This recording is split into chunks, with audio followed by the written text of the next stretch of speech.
Hey friends, welcome back to my channel. I hope you all will be fine. So आज मैं आपको physiology के कुछ important papers बताऊंगी जहां से क्वेश्चन अक्सर आते हैं और वही क्वेश्चन रिपीट होते हैं। सो स्टार्ट करूंगी पहले क्वेश्चन पेपर से। स्टार्ट करूंगी। अगर मैं इसमें बात करूं mechanism of urine formation and your cardiac cycle. Choice है, आप कोशिश ये करिएगा जो आपको अच्छे से आंसर आता हो आप उसे ही चूज़ करिएगा, क्योंकि अगर 16 मार्क्स का क्वेश्चन है सो उसमें आपको 8 पेजेस, लगभग 8 पेजेस के अराउंड आंसर लिखना ही पड़ेगा। क्वेश्चन वही चूज़ करिए जो आप अच्छे से उसके बारे में डिटेल जानते हो। कार्डियक साइकिल अगर आता है सो उसे अच्छे से प्रिपेयर करिए, क्योंकि कार्डियक साइकिल अक्सर पूछे जाने वाला क्वेश्चन है।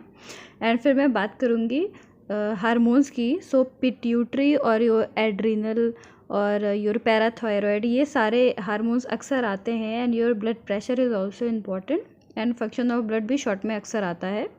फिर मैं अगर नेक्स्ट पेपर की बात करूँ ब्लड कोagulation फैक्टर आपने 12th में पढ़ा है, वही है। And your lung volume and capacities भी बहुत इंपॉर्टेंट क्वेश्चन है और आपको हमेशा मिल जाएगा ये, अगर आप लास्ट ईयर के पेपर्स देखेंगे उसमें तो। एंड योर वैलेरियन डीजेनरेशन, ये भी शॉर्ट में आता है। कोशिश ये करिए कि डिटेल में पढ़िए एंड उसके डायग्राम्स अच्छे से प्रिपेयर करिए। फिर मैं अगर प्रॉपर्टीज़ की बात करूँ प्रॉपर्टीज़ में cardiac muscle your skeletal muscle में आता ही आता है। तीनों की प्रॉपर्टीज़ प्रिपेयर कर लीजिए। And function of insulin and glucagon hormone भी इम्पॉर्टेंट है। And function of bile and gall bladder. ये एक चीज़ बताऊंगी कि कोई ना कोई एक ऑर्गन का फंक्शन हमेशा आता है, चाहे वो लीवर का हो और योर गॉल ब्लैडर और योर बाइल। एक फंक्शन हमेशा आता है, उसे प्रिपेयर करिए। And your menstruation cycle is important. And neuron भी आपको अक्सर मिल जाएगा क्वेश्चन में। And tetani is also important. Next paper की बात करूँ इसमें फिर से आप देखिएगा कार्डियक आउटपुट रिपीट है, your blood pressure is also repeated question. And blood pressure में ये भी है, आपको बैरो रिसेप्टर भी, अगर आपको लॉन्ग करना है तो आप उसमें बैरो रिसेप्टर भी ऐड कर सकते हैं। फिर मैं अगर शॉर्ट की बात करूँ, अगर 8 मार्क्स का क्वेश्चन है तो उसमें आपको 4 to 5 पेजेस का आंसर लिखना पड़ेगा if you want to obtain good marks. And इसमें आप जो क्वेश्चन रिपीटेड है वो एक्साइटेशन, कंट्रैक्शन, कपलिंग भी इंपॉर्टेंट है। And your myasthenia gravis is also important, your cardiac index, and this is all.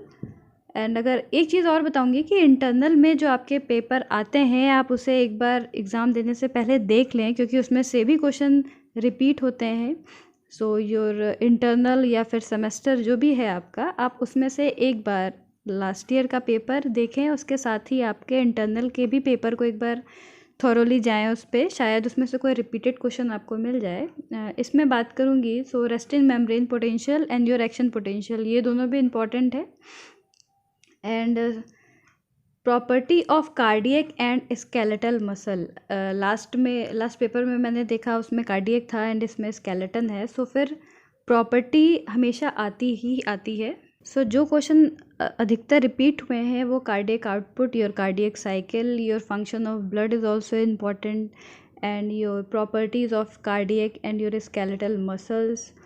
और जो क्वेश्चन की मैं बात करूँगी वो फंक्शन ऑफ ब्लड भी आता है। कोशिश ये करिए कि मार्क्स को ध्यान में रख के ही आंसर लिखिए। अगर 16 मार्क्स का क्वेश्चन है तो उसमें अगर आप 1 to 2 पेजेस लिखेंगे मुझे नहीं लगता उसमें आपको अच्छे मार्क्स मिलेंगे। एंड कोशिश करिए पॉइंट वाइज आंसर लिखने की। अगर 8 मार्क्स का क्वेश्चन है उसमें आपको अच्छा खासा लिखना पड़ेगा। एंड अगर वेरी शॉर्ट है 2 मार्क्स का है उसमें definition and diagram will be enough.